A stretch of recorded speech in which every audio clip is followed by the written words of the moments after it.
신박한 경제 핵심을 신박하게 풀어주시는 분들입니다. 박시동 경제평론가, 이창민 한양대 경영학부 교수 나오셨고요. 오늘은 특별히 한 분을 더 모셨습니다. 광순의 복덕방 이광수 대표까지 나와주셨습니다. 안녕하세요. 네, 안녕하세요. 네, 안녕하세요. 새해 어떻게 시작을 하셨나요? 교수님부터? 뭐 저는 정말 특별한 게 없습니다. 그냥 네. 어른들 보고요. 네네. 집에서 그냥 푹 쉬었습니다. 좋아 보이십니다. 아, 네. 평론가님은 어떠셨어요? 저도 뭐 이제 못 뵀던 친척분들 인사하고 네. 그동안 못 놀아줬던 아들하고 네네. 오늘도 수영도 갔다 오고 네. 그렇게 좀 했습니다. 네. 어떠셨는지요? 저는 전을 너무 많이 먹었어요. 오늘 느끼하군요, 좀. 예, 바지가 안 맞더라고요. 네. 갑자기 그렇게 살이 찔 수 있겠구나. 네. 반성하고 있습니다. 알겠습니다. 오늘 저희와 1시간 동안 함께 하시면 이제 뭐 거시경제부터 금융시장, 부동산 상황까지 올 한 해를 좀 전망하고 어떻게 대응할지 한번 계획을 짜볼 수 있지 않을까라는 생각이 들고요. 아까 일부에서 이제 장윤선 기자가 나와서 했던 얘기가 개항을 정말 이번에 정치의 핵심 지역으로 갔는데 거기서도 정치 얘기보다는 경제 얘기가 많았다. 뭐 이런 말씀을 건네주셨습니다. 설을 맞아서 정치권도 이제 민생과 경제를 살리겠다 얘기를 하고 있고요. 근데 궁금한 게 우리가 사실 정말 요즘은 경제가 너무 좋아라고 한 시절은 별로 없는 것 같은데 정말 지금의 경제가 어느 만큼 어려운 건지 체감 경기가 어느 정도인 건지 궁금합니다. 박시동 평론가님 얘기부터 들어볼까요? 그래서 제가 저번 명절에서도 아마 여기서 말씀드린 것 같은데요. 저희가 네. 이제 명절 때마다 딱 정해놓고 가는 전통시장이 있어요. 네.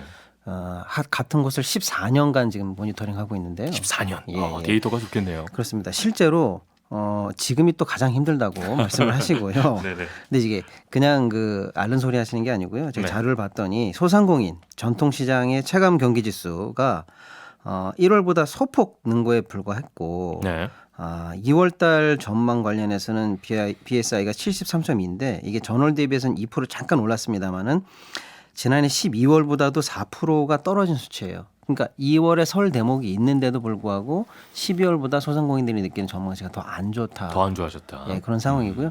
특히 이제 또 제가 한 14년간 또 찍어놓고 보는 데가 있는데 네. 쉽게 말하면 우리나라 1등, 2등 상권 지역의 몇몇 그 데를 이제 정기적으로 보고 있습니다. 네. 거기서도 현재 공실률이 급속히 올라가고요. 음. 명절뿐만 아니라 연말부터 쭉 이어지는 그 자영업자들 경기가 너무 안 좋아요. 네. 그리고 이것도 또 혹시 앓는 소리가 아닌가 해서 봤더니 네. 특히 소상공인 자영업자 관련해서 이제 너무 상황이 안 좋아서 폐업을 신청하고 개인 회생을 신청하는 건수가 재작년보다는 약 3배, 그렇죠. 작년보다는 2배 이상 급증했습니다. 그러니까 실제로 주위에서 경기 좋아, 괜찮다라고 말하는 얘기를 들어보시기 어렵다는 게 아마 거의 확실할 겁니다. 결론적으로 늘 안 좋았지만 정말 앓는 소리가 아니라 정말 안 좋다. 그렇습니다. 이런 말씀을 해주셨는데 네. 두 분은 체감하는 부분이 있을까요?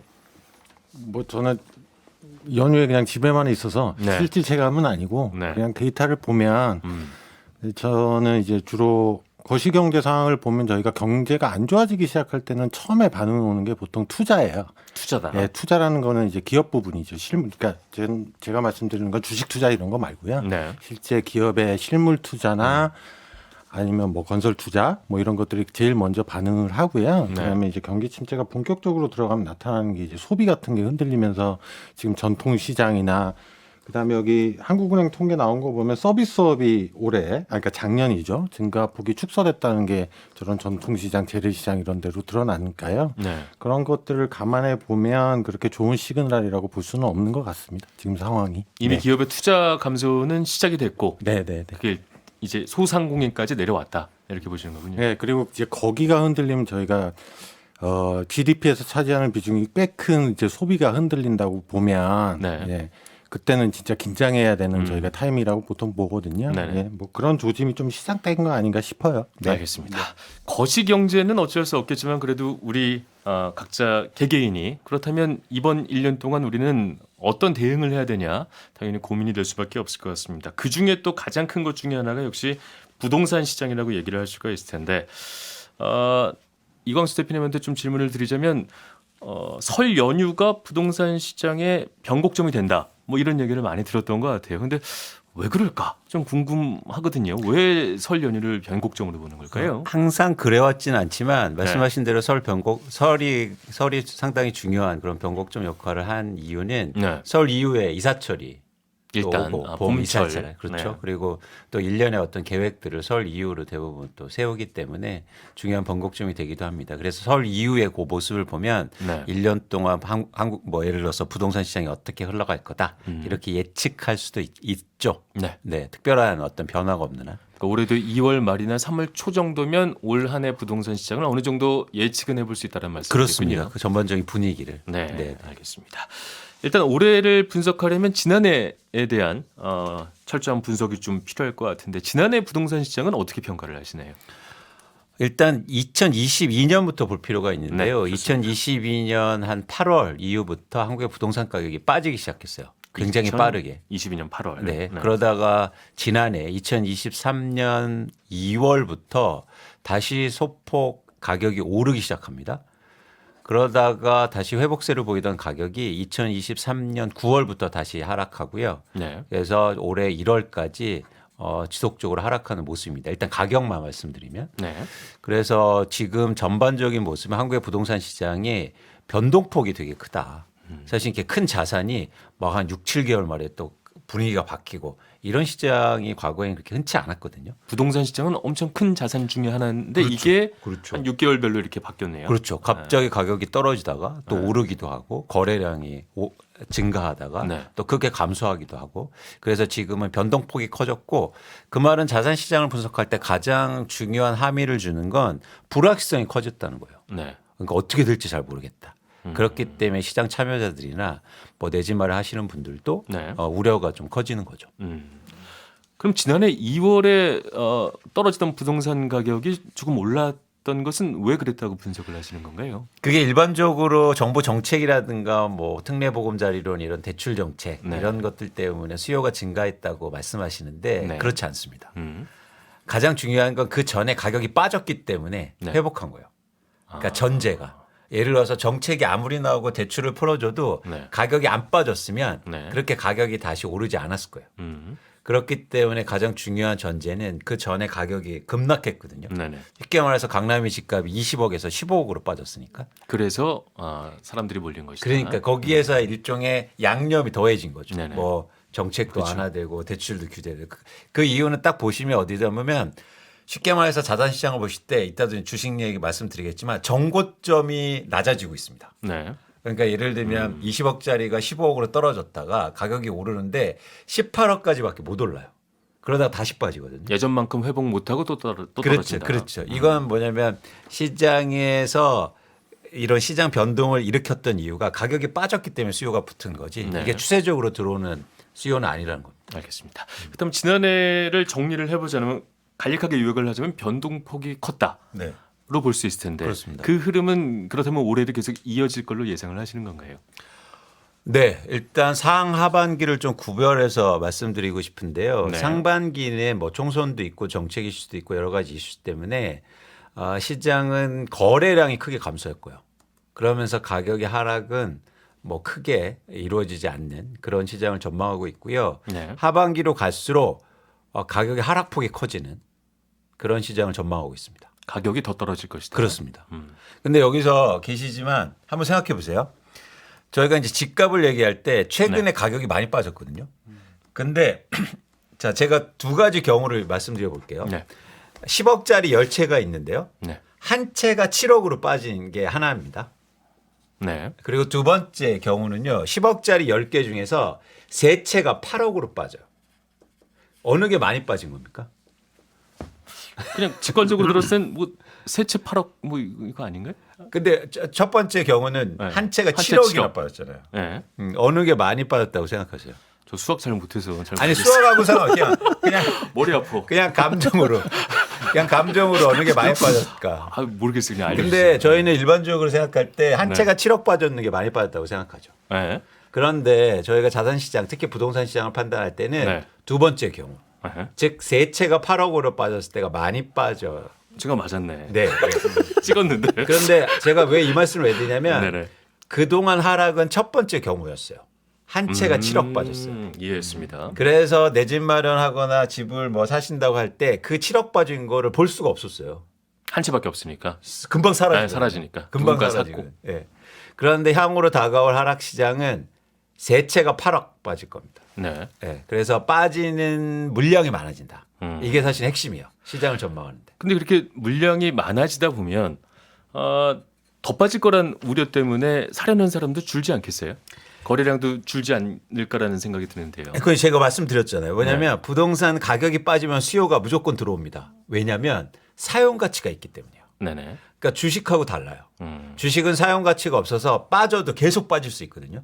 근데 부동산은 빠지면 사용 가치에 근접하면 수요는 무조건 들어오게 돼요. 다시 올라간다. 그렇죠. 그래서 올라가는 건 그러니까 다른 얘기고 수요가 들어온다는 거죠. 네네. 그래서 아까처럼 가격이 빠지면 지난해처럼 가격이 빠졌던 게 수요 증가로 이루어진 것처럼 네. 이렇게 가격이 빠지면 말씀하신 그런 우려도 있겠지만 다시 수요가 증가할 수 있다 이런 전망을 하는 거죠. 네. 이게 빠진다는 건 알겠는데 그러면 이제 빠지는 이유랄까요? 그렇죠. 네. 그걸 우리가 또 알아봐야 되지 않겠습니까? 결국엔 재화의 가격을 결정하는 건 수요와 공급인데요. 네. 가격이 빠진다는 건 수요가 감소하거나 공급이 증가할 때가 그렇죠. 이루어지죠. 근데 지금 수요가 감소하고 있어요. 여기서 수요는 뭐 교수님도 계시지만 사실은 저희가 이게 부동산 수요를 얘기할 때 이런 말을 되게 경계해야 됩니다. 네. 시장을 판단할 때 뭐냐면 그러니까 사고 싶은 사람은 많다. 이거는 수요가 아니에요. 예를 들어서 강남의 아파트는 사고 싶은 사람 많죠. 항상 맞죠. 그렇죠.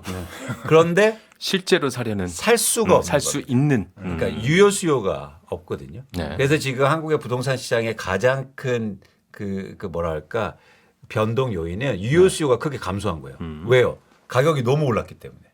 그렇죠. 그래서 주택 구입 가능 물량이라는 그러니까 중간 소득의 분들이 대출을 일으켜서 살 수 있는 아파트의 비율을 계산해 보면 서울은 과거 30%에서 지금 3%로 떨어져 있습니다. 전체 아파트 중에서 3%만이 중간 소득의 세대가 살 수 있어요. 네. 그러니까 그만큼 가격이 올랐기 때문에 살 수 있는 사람이 줄어든 거죠. 그게 이제 핵심이고요. 네. 근데 집값은 사는 사람 없다고 해도 빠지지 않습니다.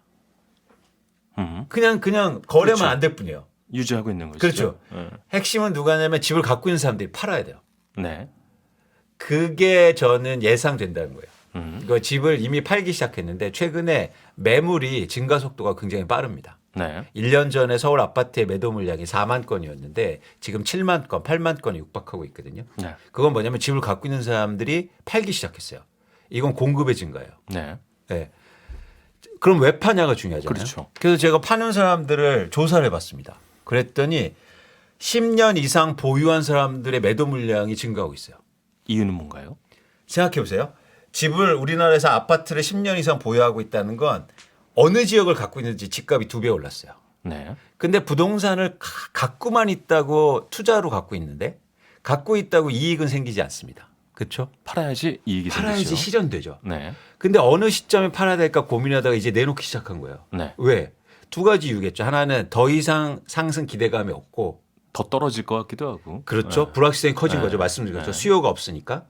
두 번째는 뭐냐면 10년 이상 보유하고 있으면 장기 보유 특별 공제라고 해서 양도세 일종의 세금 공제가 최대로 걸립니다. 네.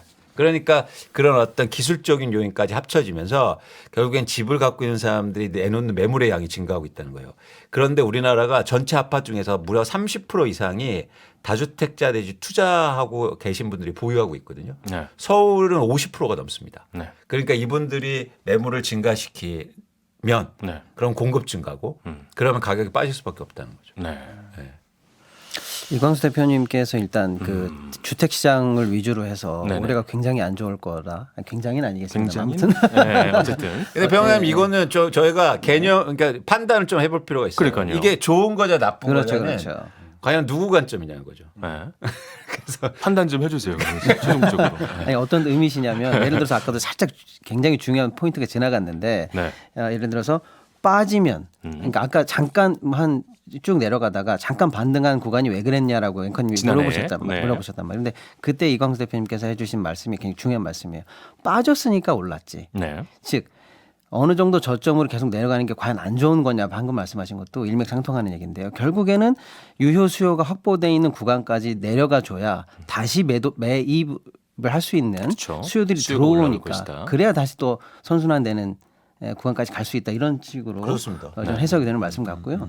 이제 제가 이제 사실은 작년 부동산 시장 또 올해 부동산 시장을 관통하는 또 하나 이슈를 하나 던지고 싶은데 좋습니다. 저는 이제 PF 관련해서 얘기를 꼭 좀 해보고 싶어요. 이게 주택시장 관련해서는 너무 좋은 말씀 해주셨고요. 네. 사실 작년에 우리가 태형건설 워크아웃 같은 부동산 시장에 큰 핵폭탄을 한번 경험을 했는데 그걸 일단 업계 전문가들은 사실 2022년에 이미 예측하고 있었거든요. 그때서부터 이미 태형이 미분양이 늘어가고 자금 흐름이 안 좋고 그게 시장에 미치는 영향이 클 것이다. 태형 말고도 몇 개 회사가 그 당시부터 이미 업계에서는 문제가 있어가지고 계속 신용등급 관련해서도 경고가 울렸었고 했는데 누르고 하다가 결국에는 2023년에 터졌거든요. 근데 태형만 지금 현재 터졌지 2023년을 쭉 관통하던 PF 위기설이 태형을 제외하고 나머지 해결된 게 있냐 이거예요. 2024년도 여전히 부동산 관련한 금융 사이드에서 이제 영향을 계속 주는 네. PF 관련한 영향은 2024년에도 계속 될 것이다. 불확실성이 예, 높다라는 아직 해결된 게 말씀이시군요. 아무것도 없다. 네. 그 부분이 계속 영향을 줄 것이다. 이렇게 또 저는 한 부분 얘기하고 싶네요. 예. 네, 알겠습니다. 부동산 시장 이제 요거 조금만 더 마무리해야 될 것 같아서 그럼 아까 여러 가지 말씀을 해주셨고 이게 뭐 좋냐 나쁘냐 그거는 또 해석의 문제라고 말씀을 주셨는데 그 해석을 마무리해야 될 것 같아요. 그래서 어떤 정답을 내려줄 수는 없겠지만 그 올 한 해 집이 있는 사람과 지금 집이 없는 사람은 각각 좀 어떤 전략을 취할 것을 추천해 주시나요? 그러니까 일단 집이 있으신 분들은 종류가 굉장히 다양합니다. 그러겠죠. 그러니까 자가 거주하시는 분들은 사실 시장에 이렇게 단기적 변동성에 크게 위축될 필요는 없어 보이고요. 네.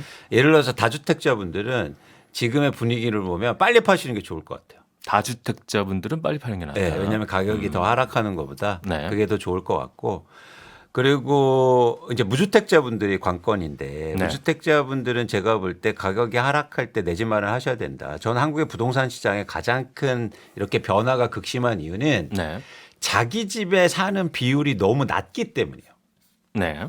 예. 그렇기 때문에 자기 집에 살면 이렇게 금방 팔고 막 투자로 샀다가 이러지 않을 거잖아요. 쭉 그냥 살면 되니까. 그렇죠. 그렇죠. 그래서 자가 점유율을 올리려면 네. 시장이 이렇게 위축되고 가격이 빠질 때 네. 무주택자들이 사야 됩니다. 그럼 올해가 이렇게 충분히 빠질 만한 해여서 살 만한 해다라고 판단을 하시는 그러니까 거예요? 그게 올해인지 내년인지는 아니, 아직 뭐 모르지만. 모르지만 시장의 변화를 보지만 어쨌든 저는 때를 얘기하지 않고 기회를 얘기 드리는 거거든요. 네네. 기회가 오고 있다. 음. 근데 2022년도에 아까처럼 집값 엄청 빠졌잖아요. 네. 그때 누가 집을 또 산지 아세요? 누가요? 다주택자가요. 더 샀구나. 충격적이죠. 네. 그리고 집값이 가장 높은 2021년도에는요. 다주택자가 집을 팝니다. 그리고 네. 무주택자가 받아요. 아 오히려 고점일 때. 네. 어. 그러니까 이런 식이 반복돼서 제가 진짜 계속 얘기 드려도 집값이 빠지면 무주택자분들이 집을 사셨으면 좋겠다. 네. 근데 오히려 집값이 빠지면 다주택자가 산다니까요. 네. 그래서 그러니까 이게 계단식으로 내려가고 있다는 공포감 때문에 네. 조금 더 떨어지고 사야지. 혹은 지금은 때가 아닐 거야. 더 떨어질 거야. 무서워. 이 마음을 좀 극복을 해야 된다는 말씀이시죠. 그렇죠. 집값이 떨어지면 계속 또 무슨 얘기냐면 네. 인구 감소, 출산율 감소. 그래서 무주택자분들이 집에 가셔서 인구가 엄청 감소한데 지금 집을 살 때냐 말 때냐 이러고 계세요. 네. 그런데 투자자들은요. 절대 인구 감소, 출산율 감소 얘기 안 해요. 네. 예. 가격이 빠지면 그리고 그 시기가 다시 상승할 거라고 예측되거나 이러면 사실 네. 내 집 마련 해야 된다는 거예요. 아. 예. 교수님이 너무 긴 시간 침묵을 지켜주셨습니다. 제가 원래 좀 부동산 쪽에는 약합니다. 그래도 저희의 얘기를 쭉 듣고 30초 남았습니다. 한 말씀 해주시고 나서 광고 듣고 오면 좋을 것 같아요. 뭐 짧게요. 저는 네. 부동산 관련 얘기 나오면 항상 이제 저는 정부 정책하고 연관시켜서 이제 가격 떨어지면 정부는 인위적인 부양에 대한 어떤 유혹 이런 것들이 빠질 것이 굉장히 강하기 때문에 네. 그 한국은행 중앙은행 통화정책 금리 정책이 다른 네. 상황을 고려하고 또 금리를 마구잡이로 낮추는 쪽으로 흘러갈까봐 그게 제일 걱정이에요. 그러니까 네. 금리 정책은 부동산에도 영향이 되게 크지만 다른 거시경제 정책에도 굉장히 영향이 크고 물가랑도 연관이 크기 때문에 네. 좀 스탠스를 잘 취해야 된다. 알겠습니다. 중앙은행은 자기의 광고 듣고 독립성을 오겠습니다. 지켜야 된다. 뉴스아이킥 신박한 경제 함께하고 계십니다. 앞서서 부동산 이야기를 많이 해봤고요. 일단 뭐 정리를 해보자면 무주택자 같은 경우에는 흐름을 보면서 취득할 기회를 한번 살펴보자. 그리고 다주택자는 일부 팔아서 차익 실현해도 좋을 것 같다. 이 정도야 아주 뭐 이렇게 좀 너무 제가 듬성듬성하게 정리를 했지만 더 묻고 싶은 게 많지만 또 이제 증권시장 또 거시경제 얘기를 넘어가 보도록 하겠습니다. 이제 2월 중순이 되고 있는데 올 한 해 1월과 2월 보면 우리 증시가 크게 떨어졌다가 갑자기 또 크게 오르고 네. 이 역시 변동폭이 큰 모습입니다. 네. 어떻게 보고 계시나요? 많은 분들이 현기증이 난다고 할 정도로 네. 좀 급격한 변동이 있었는데요. 사실 지난 연말에 2024년 전체를 전망하면서는 이럴 것이다라고 생각했던 전망이 1, 2월에 다 지금 어긋나고 있는 상황입니다. 네. 조금 모르시는 분들도 있기 때문에 간단하게 간단하게. 정리해드리면요. 1월 달에는 쉽게 얘기하면은 세계적으로요. 중국을 제외하고 우리나라가 수익률이 가장 안 좋았습니다. 네. 심지어는 전쟁을 하고 있는 러시아도 3% 정도 코스피가 주가지수 전체가 올랐는데 우리가 코스피가 약 한 모르겠어요. 코스닥까지 하면은 거의 한 5% 정도 합치면 그 정도 빠진 것 같아요. 그러니까 세계적으로 중국을 제외하고 1월 달에는 가장 많이 떨어진 빠진. 나라가 우리나라다 이렇게 보시면 되고요. 네. 2월은 또 이런 안 좋은 흐름이 계속 갈까 어떨까 좀 많은 분들이 걱정했는데 2월 초에는 약간 대기업 대장주 몇 개 위주로 해서 약간 지금 반등하는 모습을 보여주고 있습니다. 그래서 네. 연말에 2024년 그러니까 작년 연말에 2024년을 예측했을 때 평균 밴드가 4,500선에서 2,600선을 왔다 갔다 했었거든요. 이미 왔다 갔다 다 했네요. 그런데 그러면. 지금 네. 한 일주일 전 2월 1일 기준으로 발표된 증시 전망 보고서들 제가 쭉 보니까 네. 하단은 약 한 200 정도가 올라갔습니다. 근데 상단은 100 정도가 내려갔어요. 네.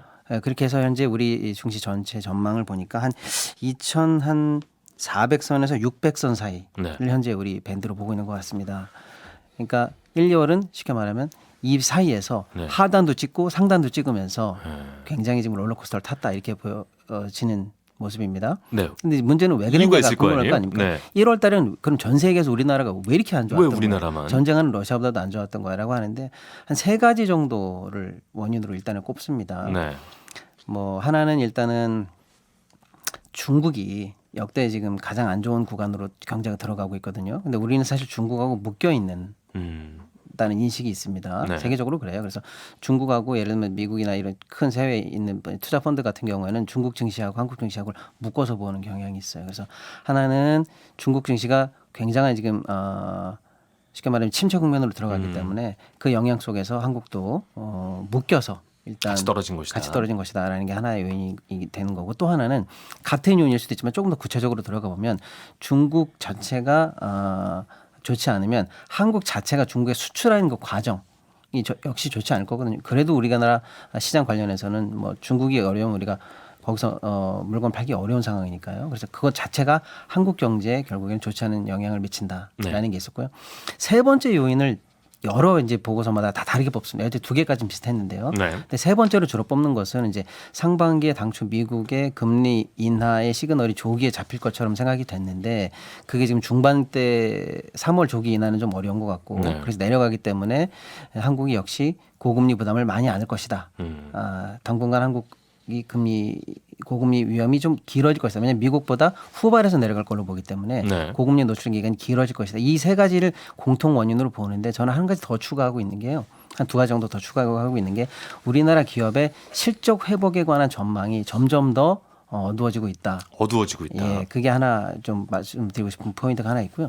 또 하나는 그동안은 한국 관련해서 우리가 사실 지정학 리스크 이런 게 많이 했는데 네. 괜찮았어요, 사실은. 그건 옛날에 전통적으로 좀 얘기되던 지정학 리스크였는데 뭐 한 몇 년 전에 예를 들어서 북한이 미사일 쐈다 그래서 증시가 출렁하고 이런 적은 없었거든요. 근데 요 최근에는 무슨 일이 있었냐면은 대통령과 국방부 장관이 계속 전쟁 위기를 직접 얘기했어요. 그리고 미국의 주요한 석학들이나 주요 보고서가 이번 한국 지정학 리스크는 평소와 다르다라는 리포트가 계속 나왔거든요. 그게 외국인 투자 심리에 영향을 줬다는 보고서가 많이 있습니다. 네. 근데 국내 언론에 많이 보도되지 않지만 저는 심리적으로 어느 정도 영향을 미쳤다고 봐요. 그래서 그렇게 이 5개 정도 네. 전통적으로 분석된 요거 3가지와 그냥 추가적으로 분석된 요 2가지 해서 요 5개 원인 때문에 1월 달에 굉장히 많이 떨어졌고요. 근데 최근에 이제 저 PBR 기업을 중심으로 해서 네. 이제 순매수가 엄청 늘었다 또 이걸 네. 봤는데 그럼 앞에 있던 요인들이 여전히 남아 있음에도 불구하고 외인들이 들어온 거잖아요. 또 그 네. 이유도 알아봐야 될 것 같아요. 이제 요것도 이제 많은 그 보고서나 또 기사들은 네. 정부가 이번 달 안에 발표하는 그 한국 기업 밸류어 프로그램 네. 쉽게 말하면 이제 저 PBR 관련해서 개선하겠다라는 건데 라는 발표가 있을 건데 그 영향을 선반영해서 그럼 저 PBR 중에서 좋은 데가 어디냐 이렇게 해서 선별이 돼서 올라갔다 이런 분석이 조금 있는 것 같아요. 네. 근데 저는 개인적으로는 뭐 그렇게 동의하지는 않고요. 지금 올라간 주가 주로 이제 따져 보면은 현대기아라든지 삼성물산 몇 개 큰 대장주들이 올라가고 있어요. 근데 네. 여기는 저 PBR 카테고리로 묶이기는 합니다만 사실은 실적이 좋아요. 네. 예, 그래서 저 PBR로만 설명되지 않는 상승주가 몇 개 있는 거다 이렇게 저는 좀 보고 있습니다. 네. 이창민 교수님은 그러면 최근에 어떤 주식시장은 어떻게 보고 있나요? 주식시장하고 경제 전망하고 저는 묶어서 그냥 말씀을 드릴게요. 네. 근데 이게 연관되는 게요. 네. 저는 이 PBR 정책에 대해서 매우 비관적으로 보는 사람 중에 하나인데. 그럼 이번에 정부가 하겠다는 기업 예. 밸류어 프로그램 네, 자체를 비관적으로 본다. 근데 이게 조금 복잡한데요. 이게 네. 사실은 제가 보기엔 정책 담당자들이 지금 선거도 있고 이래서 뭔가 정책을 내야 되는데 제가 보기엔 이거 일본의 아베노믹스 사실은 흉내내는 거거든요. 일본에서 한 정책이라고 하더군요. 예. 근데 이제 아베노믹스라는 거는 기본적으로 주가를 부양하려는 정책인 거는 맞아요. 네. 근데 이제 제가 보기엔 정책 담당자들이 놓치고 있는 게 뭐냐면 아베노믹스는 사실은 거시정책, 미시정책의 정책 패키지예요. 그러니까 중앙은행이 돈을 많이 풀고요. 그러니까 완화적 통화 정책, 그다음에 저희처럼 긴축 재정에 집착하지 않고요. 네. 재정도 완화하고요. 거기다가 이제 구조 개혁 이 세 가지가 저희가 세 개의 화살이라고 표현을 하거든요. 그 중에 이제 증시 부양, 주가 부양이 있는 거예요. 그러니까 여기서 포인트는 뭐냐면 저희는 경제 운영은 뭐 주식 시장이 부양이 돼서 주가가 올라가면 나쁠 거야 없지만 네. 궁극적으로 저희의 목적은 잘 먹고 잘 사는 거잖아요. 네. 그럼 경제 성장률이 올라가고 그다음에 물가도 안정되고 이런 것들이 경제 정책의 궁극적인 목표거든요. 그렇기 때문에 일본 아베노믹스는 세 개를 묶어 가지고 나온 건데 저희는 그냥 제가 보기에는 주가 부양뿐이 안 보여요. 증시 부양. 그다음에 다른 통화 정책, 재정 정책 얘기는 전혀 없잖아요. 네. 제가 보기에는 이렇게 되면 저는 성공 못 한다고 보거든요. 그렇다면 이게 선거를 앞둔 약간 표를 의식한 정책일 수도 있다. 여러 가지를 함께 그러니까 가야 되는데 네. 그럴 가능성도 있다고 보시는 거군요. 저는 뭐 거의 95% 이상 표를 의식한 정책이라고 가능성이 보는 게 확실하다. 예. 아니야. 그러니까 시기적으로 총선 앞에 나온 것도 그렇고요. 그리고 네. 제가 말씀드린 대로 일본의 아베노믹스를 벤치마크한 거는 제가 확실하다고 보는데 네. 아베노믹스에서 다른 중요한 다른 경제 성장 정책, 거시경제 부양 정책 이런 거는 싹 빠져 있잖아요. 정말 중요한 것들을 함께 가야 될 것들은 안 하고 있다. 예. 그러니까 아까 박평론가님이 잘 말씀을 해주셨는데 지금 네. PBR 나오고 막 주가가 오르는데요. 사실 이것도 굉장히 비판적으로 보려면 볼 수가 있는 게 네. 정부가 PBR 정책을 밸류업 정책을 어떻게 하겠다는 얘기를 하나도 한 게 없어요. 이번 달에 발표할 것이다. 예, 발표하겠다고만 했잖아요. 네. 그러니까 제가 보기에는 주식시장에서 정말 기댈 게 없는 거예요. 아. 희망이 없는 거예요. 희망이 없으니까 이런 그냥 던지니까 이거 가지고 뭐래도 뛸 수 있겠구나 이래서 그냥 온전히 기대가 선반영된 거잖아요. 근데 저는 이걸 후속적으로 받쳐줄 거시경제 정책이 없으면 네. 지속 가능하다고 보지를 않습니다. 왜냐하면 박평관님이 얘기하신 것처럼 주가라는 거는 네. 기본적으로는 기업이 돈을 잘 벌어야 뛰는 거잖아요. 그렇죠. 그리고 경제가 잘 돼야 뛰는 거거든요. 그런데 그냥 실적 회복이 어둡다고 네, 아까. 네. 네. 그냥 막연한 희망 가지고는 계속될 수가 없습니다. 네. 그럼 이 말씀을 참고하자면 지금 이제 저 PBR 주 위주로 해서 최근에 이제 주가 상승이 많이 됐는데 뒤늦게 이걸 보고 따라 들어간다는 거는 상당히 위험할 수도 있겠다는 생각이 드는데 그 부분은 어떻게 보시나요, 평론가님?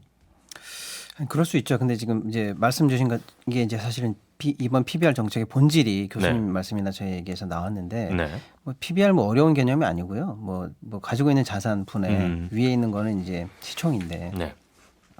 결국엔 이걸 높이려면은 뭐 건드릴 수 없는 거 빼고 건드릴 수 있는 걸 건드리려면 핵심은 두 개념이 나옵니다. 네. 이제 어려운 얘기는 이제 건너뛰고 근데 이제 이 결국에는 기업이 실적이 잘 나와야 돼요. 수익이 잘 나오는 게 핵심인데 네. 수익 수익 관련해서는 지금 어렵다고 보면은 강제로 PBR을 띄우려면 어떻게 됩니까? 자산 파는 수밖에 자산을 없어요. 팔아야죠. 그게 좋은 걸까요? 아니죠. 아니잖아요. 네. 그러니까 이제 무조건 저 PBR 주다라고 해서 거기에 뭐 묻지마로 투자한다 이런 건 당연히 위험한 것 같고요. 네.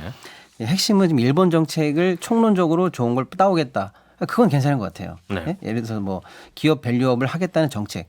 그다음에 기업 스스로가 변화하지 않으니까 정부가 나서서라도 시장을 개혁하겠다. 기업들의 어떤 배당이라든지 뭐 등등등을 개혁하겠다. 그 자체는 좋은데 네. 일본 정책에 이제 유리한 점, 좋았던 점은 수급까지 같이 건드려주는 그런 정책이 따라 나왔었거든요. 예를 네. 들어서 뭐 우리처럼 뭐 대주주 양도세를 완화하는 그런 게 아니고요. 일반 투자자들이 쉽게 주식에 투자할 수 있게 하는 유입 정책을 좀 만들어주고 또 확실하게 2025년까지 개선 안 되면 퇴출시키겠다. 네. 명확한 지침이 있었고요. 네. 또 하나는 그 중요한 그 연금이라든지 이런 기관 투자자들이 투자할 수 있도록 지수를 만들었는데 여기 지수를 이렇게 운용하겠다는 구체적인 내용이 나왔어요. 그래서 네. 확실하게 개선할 수 있도록 채찍과 당근을 다 주는 시장 주식이 나왔는데 네. 우리 입장에서는 그런 조직 과연 나올 것인지를 아직 나와 있지 않은데 그걸 일단 보고 해도 이번 달에 괜찮은데요. 발표를 예, 한다고 하니까 그렇습니다. 그것까지 보자는 예. 말씀으로 이해를 하겠습니다. 거시경제 얘기를 조금 해볼 텐데요. 우리나라 지난해 경제 성장률이 1.4%를 기록했습니다. 물론 뭐 예전만큼 뭐 7, 8을 기대할 수 없다는 건 누구나 알고 있지만 그래도 미국과 일본보다 훨씬 낫다. 이거는 좀 의아하긴 합니다. 올해는 어떻게 예상을 하시나요, 교수님? 근데 이제 저희가 지금 한국은행이 잠정 추계가 그 저번 달에 나온 거잖아요. 그러니까 네. 작년 거를 추계를 한 거니까 보통 잠정 추계가 1월 달에 나오고 최종 추계는 재기업으로 한 3월 달쯤 나오는데요. 근데 보통 일반적으로 그렇게 다르진 않아요. 그러니까 작년에 1.4%조의 성장한 게 거의 맞다라고 보시면 되는데 네. 여기서 특이점을 보셔야 될 게 일단은 제가 보기에는 아까 서두에 말씀드렸지만 일단은 소비가 굉장히 주춤한 게 저는 굉장히 위험하다고 보고요. 그러니까 전반적으로 거시경제적인 소비가 안 되면 기업의 실적이 좋을 리가 없죠. 근데 뭐 내년도 지금 그러니까 내년이 아니고 올해군요. 올해도 소비 전망이 그렇게 좋지 않아서 네. 기업의 어떤 실적이 얼마나 개선될 것인가에 대해서 저는 조금 네거티브하고요. 비관적이고요.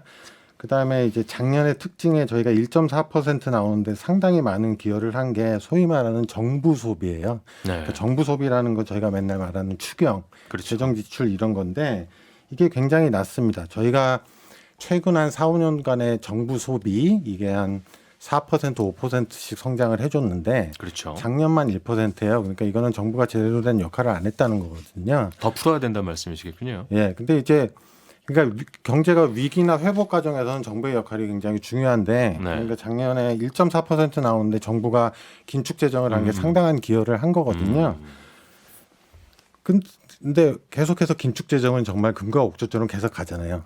제가 그렇게 잘하고 있는 걸로 홍보를 하고 있지 않습니까?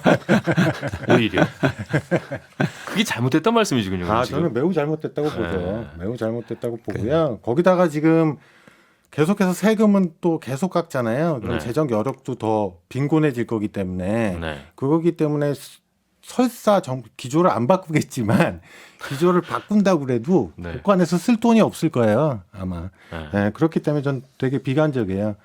그리고 다시 밸류업 정책으로 돌아가서 네.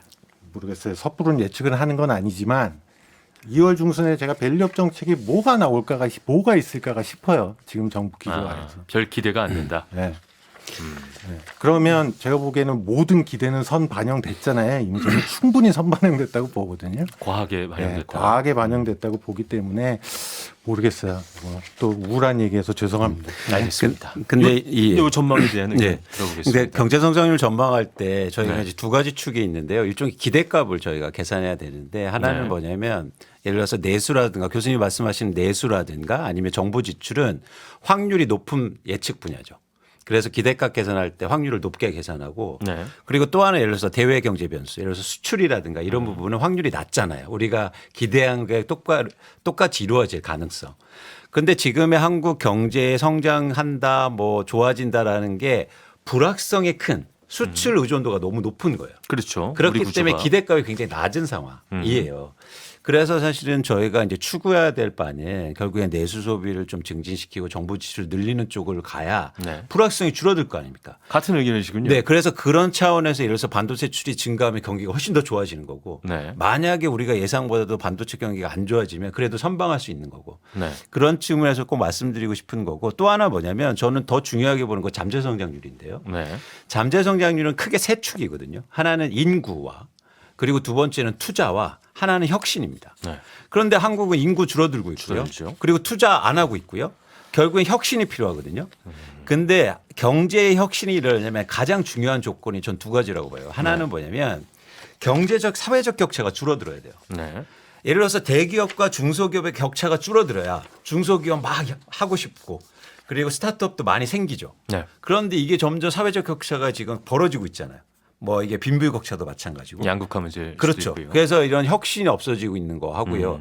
내수가 혁신에서 가장 또 중요한 분야입니다. 왜냐하면 아무리 기업을 만들어도 처음부터 외국인들이 사주지 않아요. 네. 국내에서 써줘야 될 거 아닙니까? 그래서 한국의 라면이 외국에서 잘 파지는 이유가 우리가 열심히 신라면을 먹어줬기 때문이잖아요. 네네. 그런 내수가 사실은 받쳐줘야 하는 측면에서 혁신 시장이 생기는데 네. 근데 지금 모습으로 계속되면 좀 이 잠재 성장률의 둔화도 굉장히 가속화될 가능성이 있다. 알겠습니다. 그래서 좀 안타까운 거죠. 어쨌든 두 분 모두 이제 정부의 지출을 늘려야 된다는 공통적인 목소리를 주셨는데 마지막으로 평론가님. 네, 시간이 없으니까 저도 그 짧게라도. 고말씀을 말씀드리면요. 네. 미국이 작년에 미국이 우리보다 덩치가 얼마나 큰 나라입니까? 네. 그런데도 우리보다 경제가 좋았거든요. 미국도 정부 재정으로 인한 그 경제 유인 효과가 우리보다 높은 2.4%예요. 네. 미국도 돈을 풀어서 경제를 살렸습니다. 알겠습니다. 돈을 풀자가 오늘의 결론이군요. 세 분과 경제 이야기하다 보니까 시간이 참 빨리 흘렀습니다. 신박한 경제 이광수 대표, 이창민 교수 그리고 박시동 평론가였습니다. 감사합니다. 네, 고맙습니다. 감사합니다.